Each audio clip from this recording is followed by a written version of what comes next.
বন্ধুরা, আজ নিয়ে এসেছি তারাশঙ্কর বন্দ্যোপাধ্যায় রচিত চন্দ্রনাথ গল্পটি নিয়ে।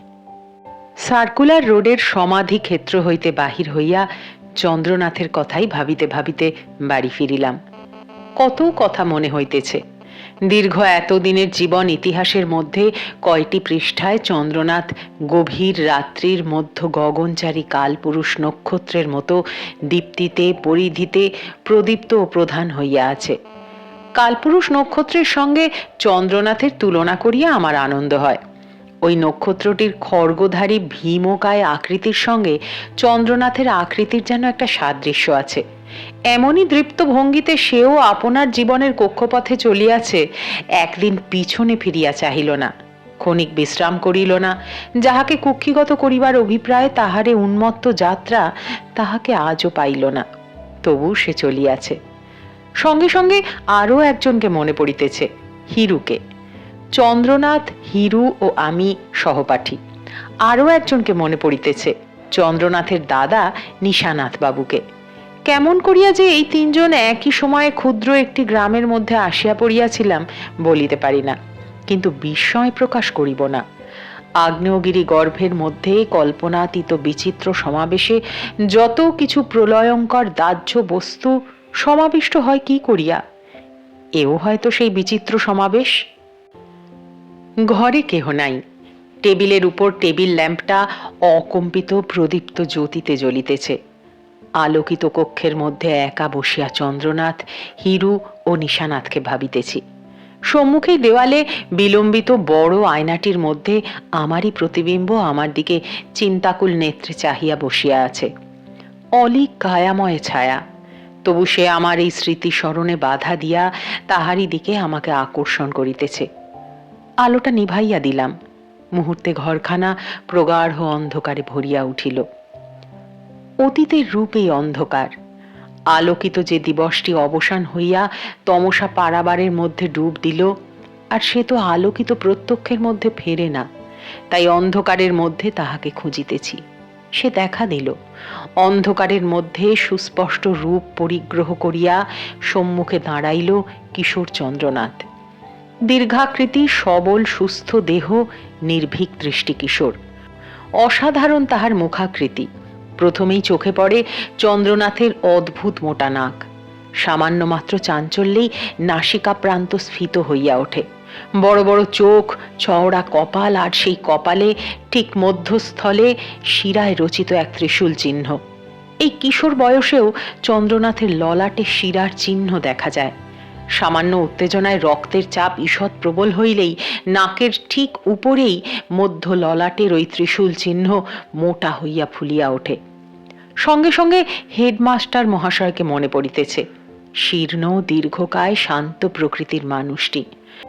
ওই যে বোর্ডিং এর ফটকের সম্মুখেই চেয়ার বেঞ্চের আসন পাতিয়া বসিয়া আছেন, হুঁকাটি হাতে ধরাইয়াছে। চিন্তাকুল বিমর্ষ নেত্রে আমাকে বলিলেন, নরু, তুমি একবার জেনে এসো তো চন্দ্রনাথ কি বলে। দুর্দান্ত চন্দ্রনাথের আঘাতে সমস্ত স্কুলটা চঞ্চল বিক্ষুব্ধ হইয়া উঠিয়াছে। প্রাইজ ডিস্ট্রিবিউশনের সময় চন্দ্রনাথ প্রাইজ প্রত্যাখ্যান করিয়া পত্র দিয়াছে। সেকেন্ড প্রাইজ সে গ্রহণ করিতে চায় না। সে আজ পর্যন্ত কখনো সেকেন্ড হয় নাই। তাহার কথা অবহেলা করিতে পারিলাম না। চন্দ্রনাথের কাছেই গেলাম। দারিদ্র জীর্ণ স্বল্পা আলোকিত চন্দ্রনাথের ঘরখানার মধ্যে চন্দ্রনাথ বসিয়া আপন মনে কি লিখিতেছিল। তাহার কাছে গিয়া দাঁড়াইলাম। সে লিখিতেই থাকিল, কোনো অভ্যর্থনা করিল না। সে তাহার স্বভাব নয়। আমি নিজেই বসিয়া প্রশ্ন করিলাম, কি লিখছিস? লিখিতে লিখিতেই চন্দ্রনাথ উত্তর দিল, ইউনিভার্সিটি এক্সামিনের রেজাল্ট তৈরি করছি, কে কত নম্বর পাবে তাই দেখছি। তাহার কথা শুনিয়া আশ্চর্য হইয়া গেলাম। চন্দ্রনাথ আরো খানিকটা লিখিয়া কাগজখানা আমার সম্মুখে ফেলিয়া দিয়া বলিল, দেখ। কাগজটায় চোখ বুলাইতেছিলাম।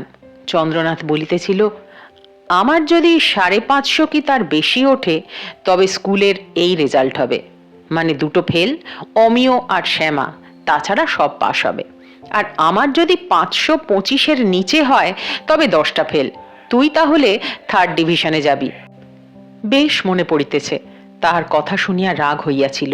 এই দাম্ভিকটা যেন ফেল হয় এ কামনাও বোধ হয় করিয়াছিলাম।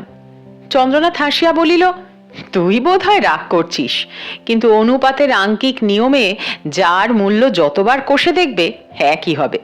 একের মূল্য কমে সকলের কমবে। This is mathematics. আমি এইবার কথাটা পারিব ভাবিতেছিলাম, কিন্তু সে হইল না। চন্দ্রনাথের দাদা একখানা পত্র হাতে আসিয়া দাঁড়াইলেন। চন্দ্রনাথের হাতে পত্রখানা দিয়া বলিলেন, এ কি? পত্রখানার উপর দৃষ্টি বুলাইয়া চন্দ্রনাথ অসংকোচে বলিল, আমি সেকেন্ড প্রাইজ রিফিউজ করেছি। কারণ? কারণ? চন্দ্রনাথের নাসিকা প্রান্ত স্ফীত হইয়া উঠিল। ললাটে শিরায় রচিত ত্রিশূল চিহ্ন ধীরে ধীরে আত্মপ্রকাশ করিতেছিল। এক মুহূর্ত স্তব্ধ থাকিয়া সে বলিল, কারণ সেকেন্ড প্রাইজ নেওয়া আমি বিনিথ মাই ডিগনিটি বলে মনে করি। চন্দ্রনাথের দাদা ক্ষোভে যেন কাঁপিতেছিলেন। বহু কষ্টে আত্মসংবরণ করিয়া তিনি বলিলেন, কথাটা বলতে তোমার লজ্জায় বাঁধল না? ডিগনিটি? একে তুমি ডিগনিটি বলো? তোমার অক্ষমতার অপরাধ। বাধা দিয়া চন্দ্রনাথ বলিল, তুমি জানো না দাদা। কি জানি না? জানবার এতে আছে কি? স্কুলের সেক্রেটারির ভাইপো ফার্স্ট হয়েছে, সে আমারই সাহায্যে হয়েছে। আর ওর যে প্রাইভেট মাস্টার, স্কুলের অ্যাসিস্ট্যান্ট টিচার, তিনি কি বলবো, প্রশ্নপত্র ছাত্রটির কাছে গোপন রাখেননি। তারও ওপর উত্তরের বিচারের সময় ইচ্ছাকৃত ভুলও করেছেন তিনি এবং আরো দু একজন। চন্দ্রনাথের দাদার মুখ দিয়া কথা সরিতেছিল না। ভদ্রলোক নির্বিরোধী শান্ত প্রকৃতির মানুষ। তিনি অবাক হইয়া চন্দ্রনাথের মুখের দিকে চাহিয়া রহিলেন। চন্দ্রনাথ বলিল, অঙ্কের পরীক্ষার দিন সে আমায় মিনতি করলে আমি তাকে 3টে অঙ্ক আমার খাতা থেকে টুকতে দিলাম। মাস্টার পূর্বে বলে দেওয়া সত্ত্বেও সে সময় তার মনে ছিল না। চন্দ্রনাথের দাদা গম্ভীর এবং ধীর কণ্ঠস্বরে বলিলেন, তোমার সঙ্গে তর্ক করে ফল নেই। তুমি ওই পত্র প্রত্যাখ্যান করে ক্ষমা চেয়ে হেডমাস্টার মহাশয়কে পত্র লেখো, বুঝলে? চন্দ্রনাথ বলিল, না। কঠোরতর স্বরে চন্দ্রনাথের দাদা বলিলেন, তোমায় করতে হবে। না। না? চন্দ্রনাথের দাদা যেন বিস্ময়ে অভিভূত হইয়া গেলেন এবার। না। করবে না? ভদ্রলোকের কণ্ঠস্বর এবার কাঁপিতেছিল। না।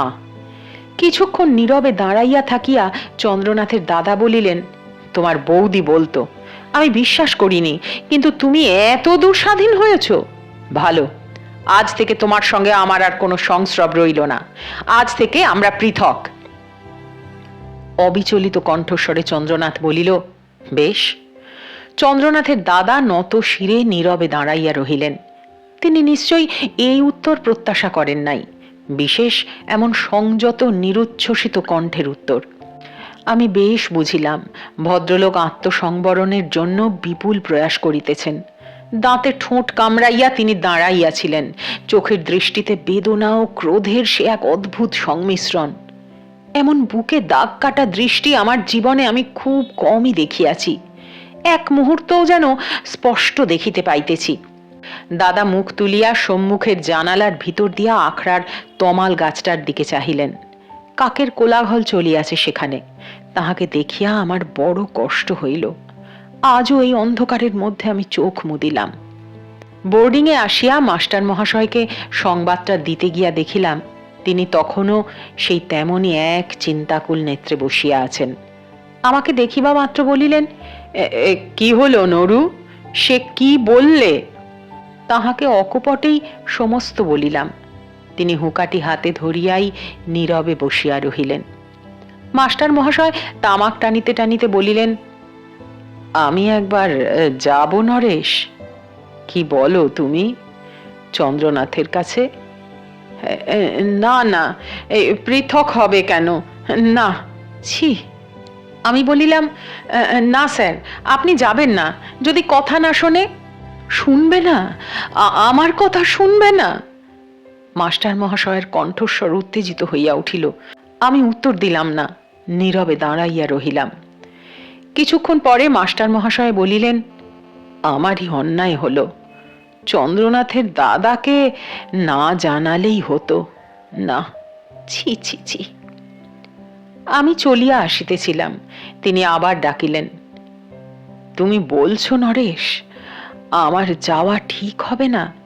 চন্দ্রনাথ আমার কথা শুনবে না? আমি নীরবেই কিছুক্ষণ দাঁড়াইয়া রহিলাম, তারপর ধীরে ধীরে চলিয়া আসিলাম। দিন দুই পর শুনিলাম চন্দ্রনাথ সত্যই দাদার সহিত পৃথক হইয়াছে। চন্দ্রনাথের সহিত দেখা করিলাম। সে বলিল, পৃথক মানে কি? সম্পত্তি তো কিছুই ছিল না, মাত্র বাড়িখানা আর বিঘে কয় জমি, কিছু বাসন, সে ভাগ হয়ে গেল। আমাকে তো এবার নিজের পায়ে দাঁড়াতেই হতো। হে ভালোই হলো। আমি চুপ করিয়া রহিলাম। বোধহয় সেদিন সে সময় ভাবিয়াছিলাম চন্দ্রনাথের সহিত সংস্রব রাখিব না। মনে মনে সংকল্পটা দৃঢ় করিতেছিলাম। চন্দ্রনাথ হাসিয়া বলিল, হিরু এসেছিল আজ আমার কাছে। বলে, কাকা বলছেন তোমাকে তিনি একটা স্পেশাল প্রাইজ দেবেন। হিরুই সেবার ফার্স্ট হইয়াছিল, আমাদের স্কুলের সেক্রেটারির ভাইপো। আমি প্রশ্ন করিলাম, কি বললি তুই? চন্দ্রনাথ বলিল, তার কাকাকে ধন্যবাদ দিয়ে পাঠালাম, আর বলে দিলাম একান্ত দুঃখিত আমি, সে গ্রহণ করতে আমি পারি না। এই প্রস্তাবই আমার পক্ষে অপমানজনক। চন্দ্রনাথের মুখের দিকে চাহিয়াছিলাম। সে আবার বলিল, হেডমাস্টার মহাশয়ও ডেকে পাঠিয়েছিলেন, তাকেও উত্তর দিয়ে দিলাম। গুরুদক্ষিণার যুগ আর নেই, স্কুলের সঙ্গে দেনা পাওনা আমার মিটে আছে। দুদিন মাসের মাইনে বাড়তি দিয়ে এসেছি আমি, সুতরাং যাওয়ার প্রয়োজন নেই আমার। সেই মুহূর্তে উঠিয়া আসিলাম। ইহার পরই আমি চলিয়া গেলাম মামার বাড়ি। পরীক্ষার খবর বাহির হইলে হিরুর পত্র পাইয়া কিন্তু অবাক হইয়া গেলাম। চন্দ্রনাথের অনুমান অক্ষরে অক্ষরে মিলিয়া গিয়াছে। হিরু কলিকাতা হইতে দীর্ঘ পত্রে সমস্ত ফলাফল জানাইয়াছে। দেখিলাম 10টি ছেলে ফেল হইয়াছে, আমি তৃতীয় বিভাগেই কোনো রূপে পাশ হইয়া গিয়াছি। চন্দ্রনাথও 525 পায় নাই। কিন্তু একটি শুধু মেলে নাই, হিরু চন্দ্রনাথকে পিছনে ফেলিয়া গিয়াছে। হিরু লিখিয়াছে সে স্কলারশিপ পাইবে। মনে মনে দুঃখিত না হইয়া পারিলাম না। সত্য বলিতে কি, চন্দ্রনাথ ও হিরুতে অনেক প্রভেদ। চন্দ্রনাথের শ্রেষ্ঠত্বে আমার অন্তত সন্দেহ ছিল না। অপরাহ্নে 5টার ট্রেনে মামার বাড়ি হইতে ফিরিয়াই সঙ্গে সঙ্গে হিরুর বাড়িতে প্রীতিভোজনের নিমন্ত্রণ পাইলাম। হিরু স্কলারশিপ পাইবে, তাহারই প্রীতিভোজ। আমি কিন্তু প্রথমেই গেলাম চন্দ্রনাথের বাড়ি। নির্জন বাড়িখানা খাঁ খাঁ করিতেছিল, কেহ কোথাও নাই। শয়ন ঘরখানারও দুয়ার বন্ধ, কড়ায় একটা অতি সামান্য দামের তালা ঝুলিতেছে। সন্ধ্যায় হিরুর বাড়ি গেলাম। উৎসবের বিপুল সমারোহ সেখানে। হিরু ধনীর সন্তান, অর্থের অভাব নাই। চীনা লণ্ঠন ও রঙিন কাগজের মালার নিপুণ বিন্যাসে তাহাদের বাড়ির পাশের আমবাগানটার সে শোভা আজও আমার মনে আছে। হিরুর কাকা শৌখিন ধনী সন্তান বলিয়া জেলার মধ্যে খ্যাতি ছিল। তিনি নিজে সেদিন বাগানটাকে সাজাইয়াছিলেন। বিশিষ্ট অতিথিও অনেক ছিলেন। জনদুয়েক ডেপুটি, ডিএসপি, স্থানীয় সাব রেজিস্ট্রার, থানার দারোগা, তাহা ছাড়া গ্রামস্থ ব্রাহ্মণ, কায়স্থ, ভদ্রলোকজন সকলেই প্রায় উপস্থিত ছিলেন। হিরুকে স্পষ্ট মনে পড়িতেছে, লাবণ্যময় দেহ, আয়ত কোমল চোখে মোহময় দৃষ্টি। হিরুর কথা মনে করিয়া আকাশের দিকে চাহিলে মনে পড়ে শুকতারা, অমনি প্রদীপ্ত, কিন্তু সে দীপ্তি কোমল স্নিগ্ধ। হিরু পরম সমাদর করিয়া আমাকে বসাইল। নানা কথার মধ্যে সে বলিল, কাকা বলছিলেন এখন থেকে ICS এর জন্য তৈরি হও, বিলেত যেতে হবে আমাকে। বিলেতে যাবার আমার বড় সাধ নরু। আমার কিন্তু বারবার মনে পড়িতেছিল চন্দ্রনাথকে, কিন্তু সেদিন সেখানে তাহার কথা আমি তুলিতে পারি নাই। হিরুই বলিল, আজই দুপুরে সে চলে গেল। আমি তার আগেই তাকে নেমন্তন্ন করেছিলাম, তবুও সে চলে গেল। একটা দিন থেকে গেলে কি হতো? হিরু বলিল, মাস্টার মশাই, মাস্টার মশাই। সচেতন হইয়া মুখ ফিরাইয়া দেখিলাম শীর্ণকায় দীর্ঘাকার মানুষটি এন্ডির চাদরখানি গায়ে দিয়া আমাদের দিকেই আসিতেছেন। আমরা উঠিয়া দাঁড়াইলাম। হাসিয়া মাস্টার মহাশয় বলিলেন, হ্যাঁ, আজই এলে নরেশ। মাস্টার মহাশয়ের ওইটুকু এক বিশেষত্ব, ছাত্র তাহার অধিকারের গণ্ডি পার হইলেই সে আর তুই নয়, তখন সে তুমি হইয়া যায় তাহার কাছে। তিনি আবার বলিলেন, তুমি পড়বে নিশ্চয় নরেশ, কিন্তু সাহিত্য চর্চাটা পড়ার সময় একটু কম করো বাবা, তবে ছেড়ো না, ও একটা বড় জিনিস। যেন shame is crowd but solitary pride হওয়াই উচিত ও বস্তু। আমি চুপ করিয়া থাকিলাম। হিরু বলিল, নরুর লেখা যে কাগজে বেরিয়েছে এবার স্যার। হ্যাঁ, বেশ বেশ, আমাকে লেখাটা দেখাবে তো নরেশ, পড়ব আমি। তারপর আমাকে প্রশ্ন করিলেন, চন্দ্রনাথ কোথায় গেল? কাউকে বলে গেল না? তোমাকেও কি কিছু জানিয়ে যায়নি পত্রটত্র লিখে? বলিলাম, না স্যার, কাউকেই সে কিছু জানিয়ে যায়নি। লাঠির উপর ভর দিয়া মাস্টার মহাশয় কিছুক্ষণ নীরবে দাঁড়াইয়া রহিলেন। কি যেন তিনি চিন্তা করিতেছিলেন। আমরাও নীরব। একটা দীর্ঘ নিঃশ্বাস ফেলিয়া মাস্টার মহাশয় নীরবেই চলিয়া গেলেন। আমরা আবার বসিলাম। হিরু বলিল, চন্দ্রনাথ একখানা চিঠি দিয়ে গেছে, দেখবি? চিঠিখানা দেখিলাম। সে লিখিয়াছে, প্রিয় বরেষু। প্রিয় বরেষু কাটিয়া লিখিয়াছে, প্রীতিভাজনেষু।